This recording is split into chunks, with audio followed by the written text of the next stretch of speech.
दोस्तों नमस्कार। दोस्तों मैं विमल शाही आप सभी लोगों का अपने चैनल में स्वागत करता हूं और उम्मीद करता हूं कि आप लोग सब लोग स्वस्थ होंगे एवं मस्त होंगे। सभी राष्ट्रवादियों और सनातनियों से ये निवेदन रहेगा कि आप लोग मेरे चैनल को सब्सक्राइब कर लीजिए एवं वीडियो को लाइक और शेयर भी कीजिए।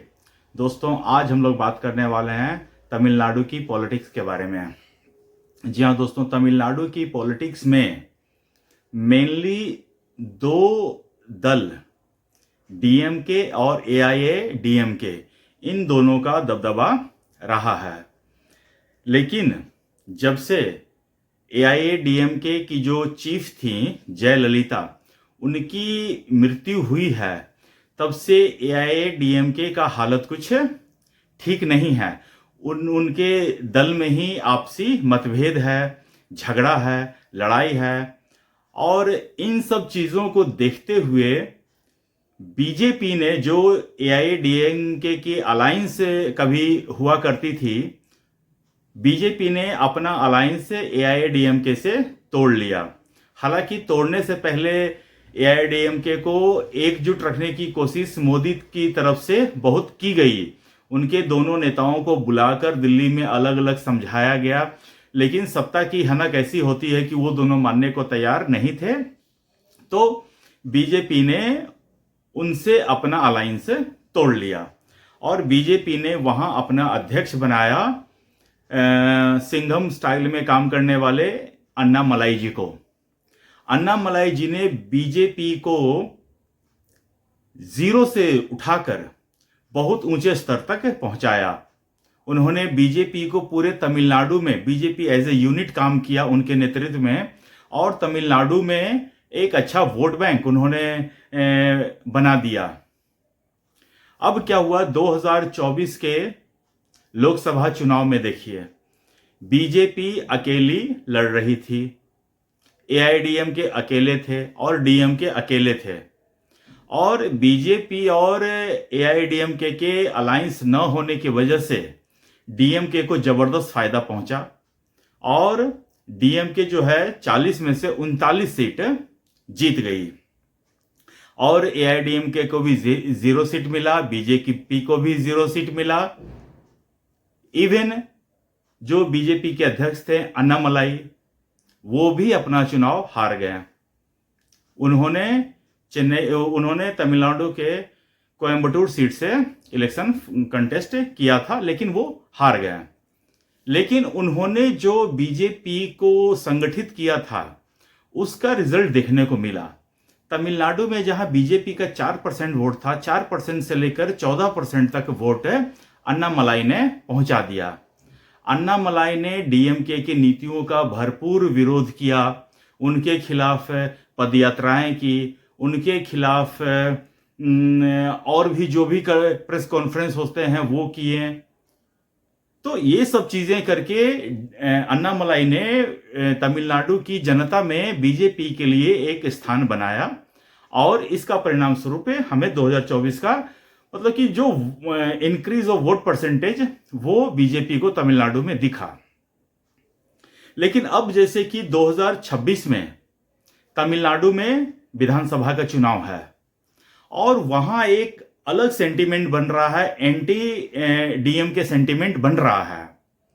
उस एंटी डीएमके सेंटीमेंट को कैप्चर करने के लिए अमित शाह ने एक रणनीति बनाया।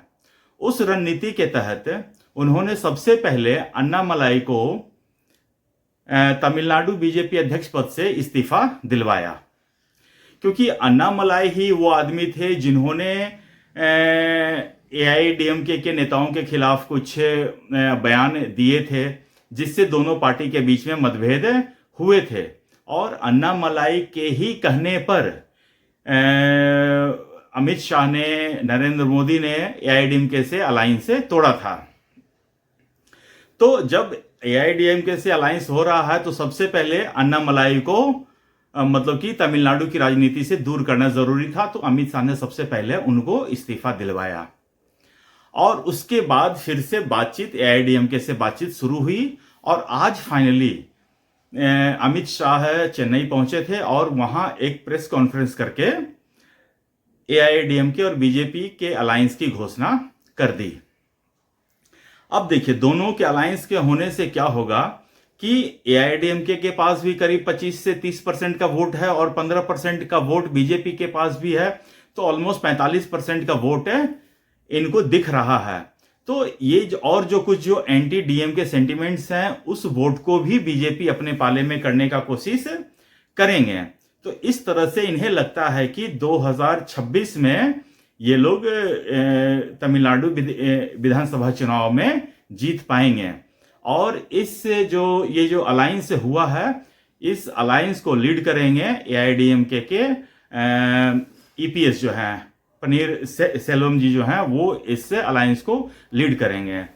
और इसके साथ ही अमित शाह ने ये भी कह दिया कि हम जो है मतलब बीजेपी जो है वो एआईएडीएमके के इंटरनल मैटर में नहीं पड़ेगी, और अगर जरूरत पड़ी तो एक कॉमन मिनिमम प्रोग्राम बनाया जाएगा, उसके तहत अलायंस काम किया जाएगा।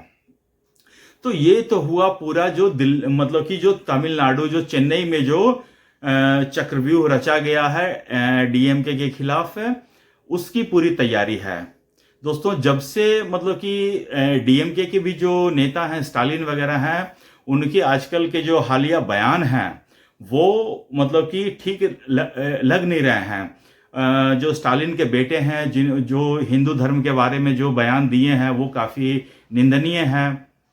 उसके ऊपर से जो स्टालिन का जो बयान है हिंदी भाषा के लोगों को लेकर, वो बयान वो स्टेटमेंट बिल्कुल मतलब कि ठीक नहीं है। उसके बाद स्टालिन ये कह रहे हैं कि जो मोदी सरकार जो डिलिमिटेशन ला रही है, उसमें चेन्नई को, तमिलनाडु को उतना भाग नहीं मिलेगा जितना यूपी को या नॉर्थ के हिस्से को मिल रहा है। तो अमित शाह ने ये कहा है कि देखिए, इन सब बातों में कोई दम नहीं है। डीएमके जो है वो मतलब कि उन्हें भी सेंटिमेंट, जनता का सेंटिमेंट से का पता चल रहा है, और उन्हें लग रहा है कि वो चुनाव हारने वाले हैं। इस वजह से वो ये सब मुद्दे को उठा रहे हैं ताकि लोगों के सेंटिमेंट्स को बिल्डअप किया जा सके। अदरवाइज उनके पास और कोई ऐसा कुछ अचीवमेंट है नहीं जो लोगों को बता सके कि हमने आपके लिए ये किया है। तो ये नॉर्थ साउथ डिलिमिटेशन, हिंदू मुस्लिम वक्फ बोर्ड, इन सब चीज़ों के ऊपर, गैर जरूरी चीज़ों के ऊपर जो स्टालिन है वो ध्यान दे रहे हैं। तो इस तरह से अमित शाह ने तमिलनाडु का जो बैटल है उसको सेटल करने के लिए पूरा चक्रव्यूह रचा है। अब देखिए, अन्नामलाई से बीजेपी को या अमित शाह को या मोदी को कोई नाराजगी नहीं है। अन्नामलाई ये देखिए वो हैं साउथ के हैं, लेकिन उनकी एक्सेप्टेबिलिटी जो है वो नॉर्थ में भी उतना ही है। अन्नामलाई को नॉर्थ के लोग भी अपना हीरो ही मानते हैं, और नॉर्थ के बहुत सारे जो पॉलिटिकल एनालिस्ट हैं वो ये कहते हैं कि ये फ्यूचर का पीएम बन सकते हैं, उनमें इतनी पोटेंशियल है। तो अमित शाह और नरेंद्र मोदी की अब ये है, उनसे इस्तीफा दिलाने का मतलब ये नहीं है कि उनको साइडलाइन किया जा रहा है या उन्हें इग्नोर किया जा रहा है या उनका डिमोशन किया जा रहा है। मुझे जहां तक खबर मिली है कि उन्हें दिल्ली बुलाया जाएगा और केंद्र की राजनीति में उन्हें शामिल किया जाएगा। उन्हें मंत्री भी बनाया जा सकता है और फिर राज्यसभा के थ्रू एंट्री भी दिलवाई जा सकती है, ताकि लोगों में एक मैसेज जाए कि मोदी सरकार तमिलनाडु के मतलब हितों की रक्षा नहीं कर रही है। मोदी सरकार तमिलनाडु के हितों की रक्षा बखूबी कर रहे हैं। आप देखिए, काशी तमिल संगम एक होता, संगमम होता है, उसका आयोजन मोदी हर साल करवाते हैं। उसके बाद देखिए, अभी जो पंबम में ब्रिज है उसका उद्घाटन किए हैं मोदी जी किए हैं, और भी तमाम तरह के एक्टिविटीज जो हैं तमिलनाडु में होते रहते हैं। तो इस तरह से शाह ने पूरा चक्रव्यूह रचा है। 2026 का चुनाव सेट कर दिया गया है, और अब जो है स्टालिन जो है वो बीजेपी के पिच पर खेलेंगे। उन्हें और कोई दूसरा पिच नहीं दिया जा सकता है, ताकि वो ज्यादा कुछ, वो बॉलिंग भी करेंगे अमित शाह, और जिधर बॉल डालेंगे स्टालिन को उधर ही खेलना पड़ेगा। और उधर खेलने जैसे ही खेलेंगे, कैच लेने के लिए एआईएडीएमके, अन्नामलाई ये सब खड़े हैं और डीएमके आउट हो गया। तो दोस्तों आज के लिए मुझे इतना ही कहना था। आप लोग अपना ख्याल रखिए, स्वस्थ रहिए, मस्त रहिए। तब तक के लिए नमस्कार, बाय।